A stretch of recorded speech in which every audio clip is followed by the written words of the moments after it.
Hey guys, bugungi videoda sizlar bilan pul haqida gaplashamiz. Ko'pchilik mendan so'rashadi, bironta narsa olsam o'zbek puliga nech pul, koreys puli deb so'rashadi. Sizlarga shuning uchun hamma pullarimni to'plab cho'ntagimda bor pullarni sizlar bilan ko'ramiz. Birinchi pul Koreyadagi eng katta pul bu 50,000 won.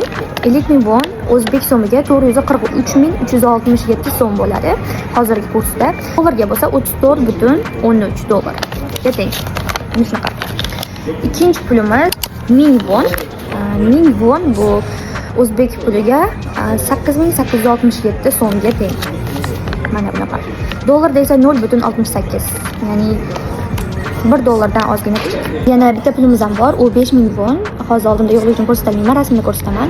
U o'zbek puliga 44272 so'm bo'ladi. Dollarda bo'lsa 3,41 dollar.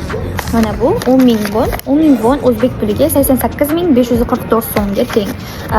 Dollarda bo'lsa 6,814, ya'ni 7 dollar atrofida.